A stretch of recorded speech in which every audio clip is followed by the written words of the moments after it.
Right, guys, I am going to miss a few pages of your notes. Don't worry, I will come back to them because I'm going to be doing integration, but I just find that the notes that have been printed off for you guys just jump straight into the hard stuff. Maybe you can cope with it, maybe you can't, but I wouldn't want to assume that. So what I'm going to do is I'm going to go back to basics. Okay, so these notes are actually missing from the handout that has been sent out to you. But they're over here. So I want you to copy these down on file paper and stick them in your notes because they are missing. Now, integration essentially is reversing differentiation. And each type of function has its own integral. The very basic one is when you have dy by dx. If you've got dy by dx is x to the power n. Now, if you want to reverse that process to get back to y. Now, remember, when you differentiate, you take one off the power, you put the old power in front, and you take one off the power. So if I'm reversing that process, then what I'm going to have to do is add one to the power and divide by that new power. So can you see you've got n plus 1, there's a power, and you're dividing by that new power as well. And you've also got a plus c. The reason for that is, if I have got that dy by dx is, say, for example, 2x, then y would have been, say, x squared, because x squared must have been differentiated to get 2x, but it could also have been x squared plus 3, or it could have been x squared plus a million, or minus a million, or whatever. So it could be x squared plus any constant. So whenever you integrate a polynomial, you always add one to the power, divide by the new power, and then you always add on a constant. Okay, so these examples you don't have, just press pause on the video whilst you copy these down, and then you can do them with me. So these are the 4 that I'm talking about. You don't have them in notes, so just press pause and copy them down. Okay, so the first one, it says find y if dy by dx is x to the power 4. Okay, so to get y, if that is dy by dx, I am going to follow that rule, which tells me to add 1 to the power and divide by the new power. So here I'm going to add 1 to the power, so that becomes 5, and divide by the new power. And don't forget to plus c. Do the same here. So if this is dy by dx, then y, I've still got my 3 in front, and then the x, I'm going to increase that power by 1, so it's now 4. I'm going to divide by that new power, plus. Now, what must I have differentiated to get a 4 here? I must have differentiated 4x to get a 4 there. Okay, so you've got to remember that when you get a constant and when you're integrating it, it must have been an x term. And then don't forget your plus c. Okay, part c, so I'm just going to copy that here just because it's a tad tight there. I'm going to put that in index form first. If I put that in index form, dy by dx is 3x to the power half plus 7x. Okay. Now I'm going to integrate that. So I'm going to reverse the process of differentiation. So I've got my 3 in front, and then I'm going to add 1 to that power. Now adding 1 to a half is 1.5, or 3 over 2, and divide by that new power, plus 7. Now that's got a power of 1, remember. If you add 1 to the power and divide by the new power, you get that, plus c. We don't tend to leave it like that, but do tend to tidy it up. Now, when you divide by a fraction, you should know that it flips and it turns upside down, essentially. You multiply. So if I do that, 2/3 times 3x, 3 over 2, plus 7 over 2, x squared plus c. The 3's there would cancel, so you just have 2x to the power 3 over 2 there. Okay. One more. Let's do d.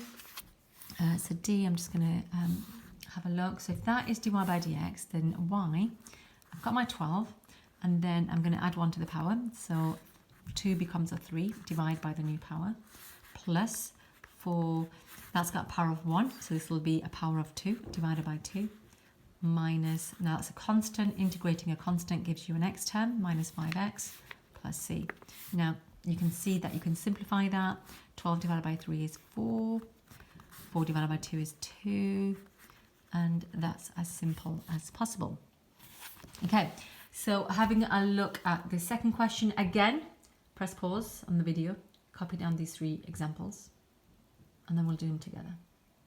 Okay, so sometimes you might need to do a little rearranging of a function before we can integrate directly. So it tells you by first rearranging the functions into the sum of polynomials, find, it says capital F of x. Now what that means is capital F of x means the integral of the function. So it means integrate that essentially. Okay, so capital F is the integral of lowercase f there. Okay, so what I'm going to do is I'm going to expand the bracket there first. So that will give me x cubed minus 2x plus 3x squared minus 6. So that's f of x. And then I'm going to integrate that. So if you integrate that, you'll get capital F of x. Give me x to the power 4 over 4 minus 2x squared over 2 plus 3x cubed over 3 minus 6x plus c. And again, you can see that you can simplify quite a bit there. So I'm just going to tidy up like that. Okay. Next one. This one here, before I can integrate, I need to write it as a sum of polynomials. Sum of polynomials, it just means polynomials, so these are x terms with powers on them that are adding other x terms with powers on them, different ones. Okay, so here I'm going to divide each one by x. So you could do it like this. So you could say x squared over x plus 2 over x, which gives me x plus 2x to the power minus 1. I'm just putting it in index form. And then integrating that gives me x squared over 2. If you add 1 to the power there. Now this one's a problem actually, because you don't know well you do actually, because you have done differentiating log x, haven't you? Now when you differentiate log x, ln x, you get an x to the power minus 1. You get 1 over x. So if you integrate x to the power minus 1, you get an ln x, like that, plus c. By the way, you can't add 1 to that, because if you added 1 to that, and you'd get 0, and then you'd be divided by 0. So you've got to remember that integrating a power of minus 1 gets you an ln x. Okay, last one. So this one here, you've got x to the power half divided by x to the power 1, which gives you a half take 1. So I'm just using rules of indices, which gives me an x to the power of minus a half. And then if I integrate that, it gives me capital F of x. Add 1 to the power, that gives me a half. Divided by a half. Dividing by a half is the same as multiplying by 2 plus c. Done. Okay, so once you've done that, if you have a look at Pure Book 1, Year 1 book, exercise 13b, and have a go at questions 3, 6 and 8. And there's some exam questions, question 10 to 15, which are a bit more extension.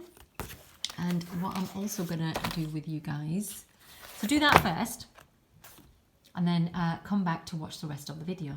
Okay, so the rest of the video would be this page here. So this actually goes with your notes, page 7. So this one is not missing, you do have this.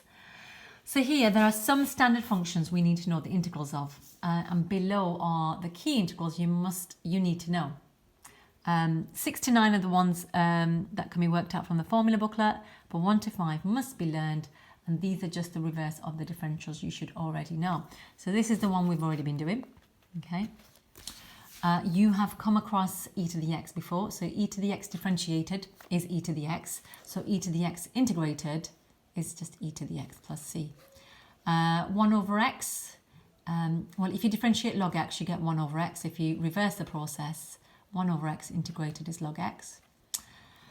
Cos x integrated is sin x integrated is minus cos x. So these ones you have to learn. Okay. Now, to be honest, I tend to change them up a little bit. So here, instead of integrating e to the x, I tend to have that as e to the kx.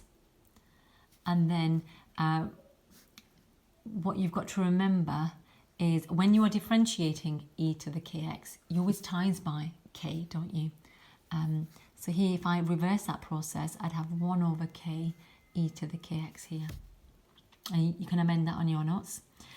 If you are integrating 1 over x, or 2 over x, or 3 over x, you'd always get ln x, so you don't need to worry about that. If you had 2 over x here, you'd have a 2 there, but you don't need to put that in. Cos of kx would be 1 over k sine of kx. Sine of kx integrated is minus 1 over k cos of kx. It just makes your life easier if you've already got k being a constant like 2 or 3. Okay, just makes your life a little bit easier if you've got them in. Questions, 6 to 8 are given to you, 6 to 9 are given to you in the formula booklet. Again, you could put k there, tan of kx with a 1 over k in front. Here you'd have cosec k cot kx, and then when you integrated that you'd get minus 1 over k kx. Cosec squared kx integrates to minus 1 over k cot kx, and sec kx tan kx gives you 1 over k sec kx. Okay, looks really complicated. Integration, in my opinion, is probably what the students find the hardest because there's so many different methods, but you just got to practice, practice, practice. Okay, you can't do 3 or 4 and think, oh, I've not got it. Yeah, of course you haven't got it. You need to do about 100. Okay, it might sound like a lot, but that's the bare minimum you'd have to do to get adequate at it. Okay, so if I'm integrated, so this symbol here means integrate. Integrate minus 3 sine x with respect to x. That's what that means. So if I'm integrating sine x, there it is, I'd get minus cos x, but I've got a minus 3 in front. So that would be minus 3 cos x plus c. And that you can change to a plus. Integrating 3e to the x, well, that would just give you e to the, well, that's e to the 1x, isn't it? So if you integrate it, you just get 3e to the x plus c. The next one, 4 sec squared. Okay, well, sec squared integrated, there it is. It's sec squared 1x would give you tan x. So this bit here integrated is 4.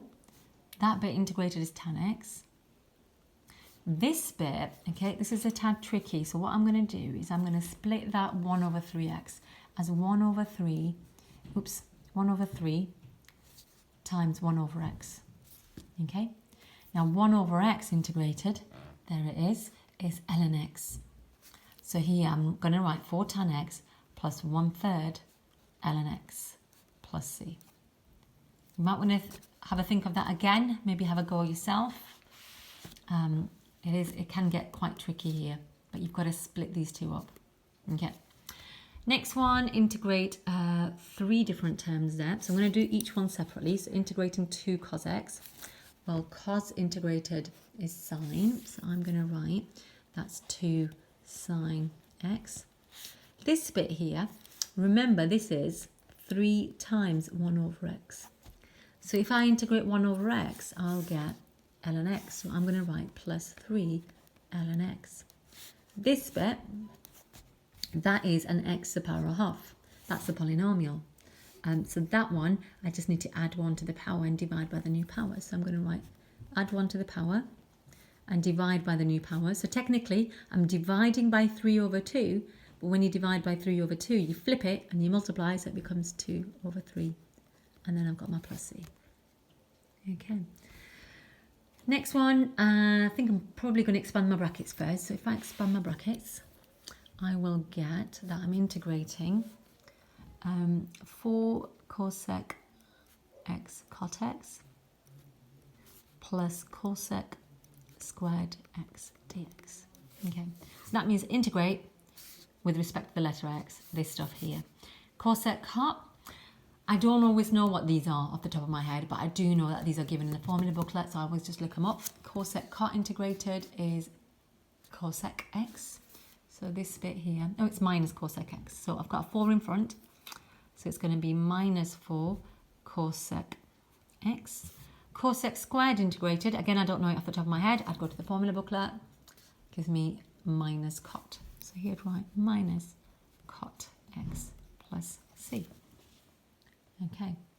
I'm going to do one more. Okay, so here. Oh, okay, so this one looks a little bit tricky, but I can see I can probably split this up into two fractions. Now you might be thinking, well, how do you know that you split it up into two fractions? Practice. Seen this one before, seen it a while, seen it a number of times. The more often you see this, you start spotting stuff. So here, I've split up cos x over sine squared as cos over sine times 1 over sine. Still got my minus 2 e to the x. Cos over sine, well, that's cot. 1 over sine, that's cosec. So I'm integrating cot cosec. Minus 2 e to the x dx. Cosec and cot multiplied, well, that one is given. Cosec, cot multiplied, integrated gives me minus cosec. So here I'm going to write that integrates to minus cosec x. And that bit integrates to minus 2 e to the x. Stays the same, doesn't it? Plus c. Okay, and I think it's page 295, exercise 11a from the second book, because it's trickier, 1 and 2. And that stuff I will probably do next lesson. Okay.